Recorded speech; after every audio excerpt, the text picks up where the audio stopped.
ബഹുമാനപ്പെട്ട മൈദീനി എന്ന ഈ സ്ഥാപനം ഇവിടെ സ്ഥാപനമായി വരുന്നതിൻ്റെ ഇടക്ക് തന്നെ മഹാനായ ബദറുസ്സാദാത്തിൻ്റെ ഈ രാജ്യത്ത് അല്ലെങ്കിൽ മലപ്പുറത്ത് തങ്ങൾ വരുന്നതോടെ വലിയൊരു മാറ്റം മലപ്പുറത്തിനുണ്ടാക്കി എന്നത് മറക്കാൻ കഴിയാത്ത ഒരു കാര്യമാണ്. ഞാൻ എപ്പോഴും പറയാറുള്ളൊരു സംഗതിയാണിത്. കാരണം ഞാൻ 5ാം ക്ലാസ് മദ്രസയിൽ നിന്ന് പഠനം കഴിഞ്ഞ ശേഷം ഞങ്ങളുടെ നാട്ടിൽ ഒന്നും പിന്നെ 6, 7 തുടങ്ങിയുള്ള ക്ലാസ്സുകളില്ല. 5ാം ക്ലാസ്സോടുകൂടെ മദ്രസ അവസാനിക്കുകയാണ്. ആ കാലത്ത് ഇവിടുത്തെ മദ്രസ മൈലപ്പുറം മദ്രസ ഇർസാദുൽ ഔലാദ്, ആ മദ്രസയിലെ സദറുസ്താദ് സയ്യിദ് ഹുസൈൻ കോയ തങ്ങൾ കുടിഞ്ഞി അവരായിരുന്നു. അന്ന് ഇവിടെയും 5ാം ക്ലാസ്സേ ഉള്ളൂ.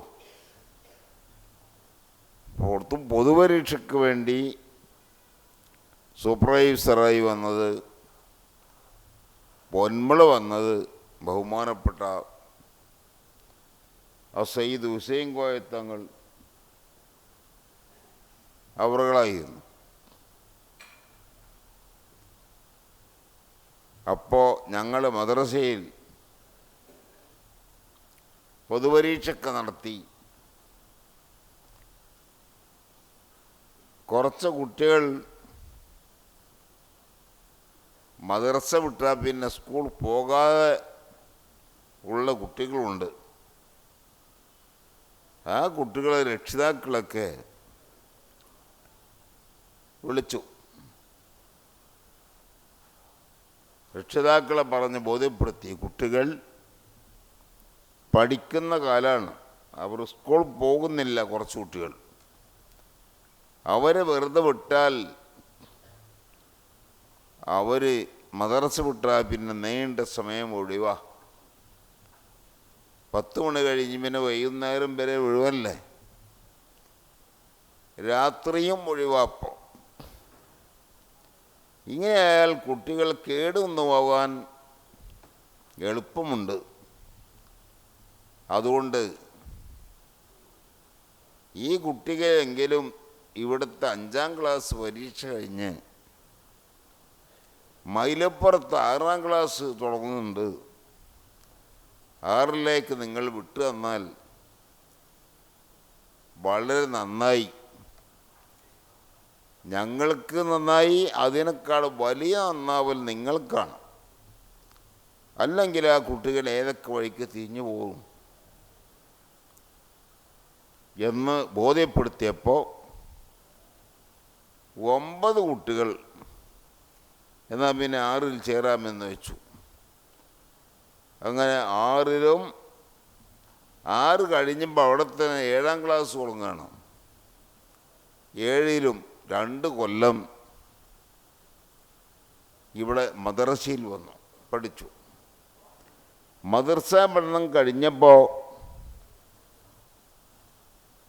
ആ ഉസ്താദ് തന്നെയാണ് ഞങ്ങൾ ദർസിലേക്കൊക്കെ അയച്ചത്. അപ്പോൾ ദർസിൽ പോയി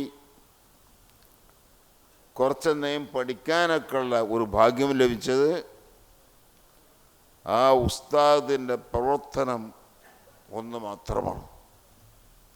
എപ്പോഴും ഞാൻ ദുആ ചെയ്യും, പടച്ചവനെ എന്നെ ഈ വഴിയിലേക്ക് തിരിച്ച എൻ്റെ വന്നിരായ ഉസ്താദ് ഹുസൈൻ കോയ തങ്ങൾക്ക് എല്ലാ വിധത്തിലുള്ള സ്വർഗീയ അനുഭൂതികളും നീ കൊടുക്കണേ റഹ്മാനെ. ഞാൻ എപ്പോഴും ദുആ ചെയ്യാറുണ്ട്. ഒരു ദിവസം ഉസ്താദിന് ഒരു ഫാത്തിഹ ഓതാതെ ഞാൻ കിടക്കാറില്ല. കാരണം അല്ലെങ്കിൽ ഉറപ്പാണ്, ഞാൻ ഈ രംഗത്ത് വരണമെങ്കിൽ ഒന്നുകിൽ എൻ്റെ പിതാവിൻ്റെ കുടുംബത്തിൽ അല്ലെങ്കിൽ മാതാവിൻ്റെ കുടുംബത്തിൽ ഈ വഴിയിലേക്ക് എന്നെ കൊണ്ടുവരാൻ ഒരു മുസ്ലിംമാർ ആരെങ്കിലും വേണ്ടേ. ഉപ്പാൻ്റെ കുടുംബത്തിൽ എൻ്റെ ഓർമ്മ ഒറ്റ മുസ്ലിമില്ല.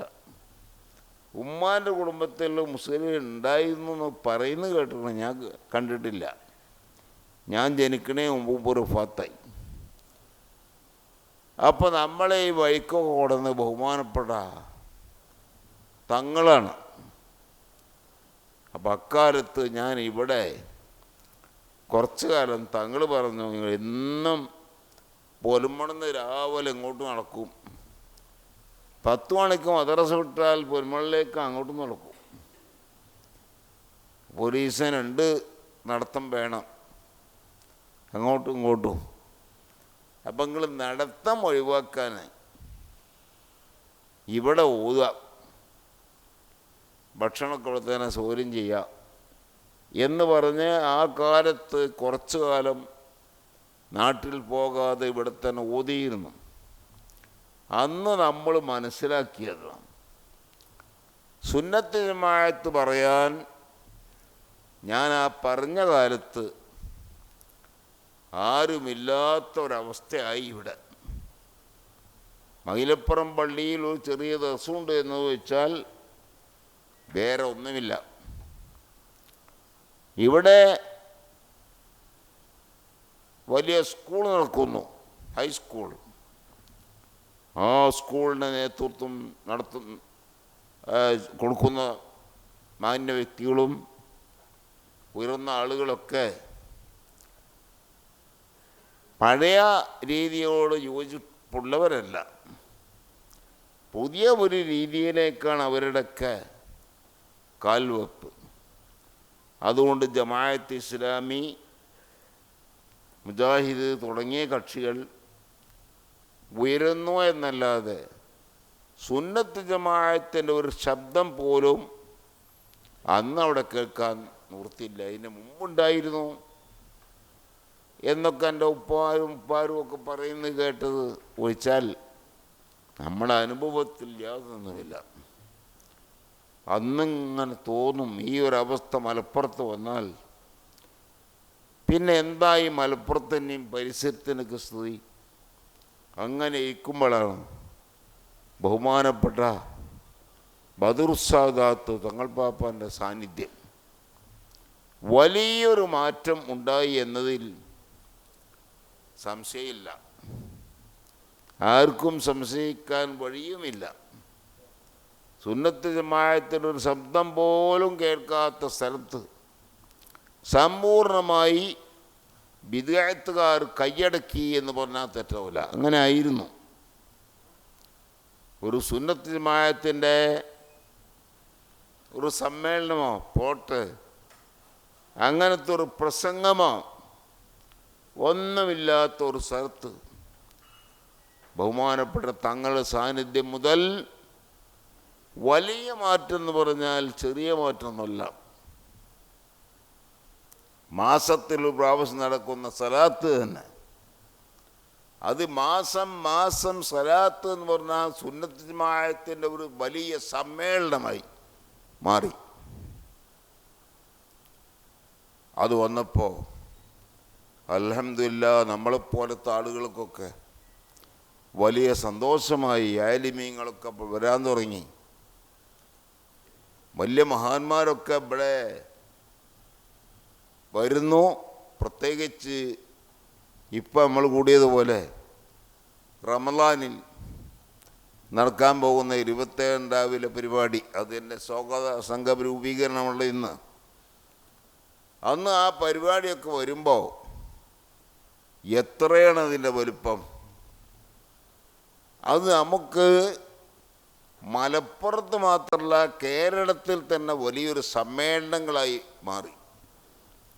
എല്ലാ മാസവും ഒരു സമ്മേളനം പോലെ നടക്കുന്ന സലാത്തും അതിലുപരിയായി റമദാൻ മാസത്തിൽ നടക്കുന്ന 26 രാവിലെ പ്രാർത്ഥനാ സമ്മേളനങ്ങളും ഇതെല്ലാം അഹ്ലുസുന്നത്തി വൽ ജമാഅത്തിന് വലിയ പ്രതാപമുണ്ടാക്കി, ഇസ്സത്തുണ്ടാക്കി. അള്ളാഹു അത് നിലനിർത്തി തരട്ടെ എന്ന് ഞാൻ ദുആ ചെയ്യുകയാണ്. അന്ന് നമുക്കുണ്ടായ ആ എല്ലാ വിധത്തിലുണ്ടായിരുന്ന ക്ലേശങ്ങളും നമ്മളെ അനുഭവത്തിൽ നമുക്ക് സന്തോഷമായി മാറാൻ ഒരുപാട് കാലങ്ങളായി ഈ സ്ഥാപനം നമുക്ക് സാക്ഷ്യമായിട്ടുണ്ട്. അള്ളാഹു എല്ലാ വിധത്തിലുള്ള സഹായങ്ങളും നൽകി ഈ സ്ഥാപനത്തെ നാൾക്കുനാൾ ഉയർത്തി ഇത് വലിയ ഒരു സ്ഥാപനമായി ഇനിയും ഉയരട്ടെ എന്ന് ദുആ ചെയ്ത് ബിസ്മില്ലാഹിർ റഹ്മാനിർ റഹീം എന്ന ഖുർആൻ വാക്യം കൊണ്ട് പരിപാടി ഉദ്ഘാടനം ചെയ്യുന്നു. വആഖിറു ദഅ്വാനാ അനിൽ ഹംദുലില്ലാഹി റബ്ബിൽ ആലമീൻ. അസ്സലാമു അലൈക്കും വറഹ്മത്തുള്ളാഹി വബറകാതുഹു.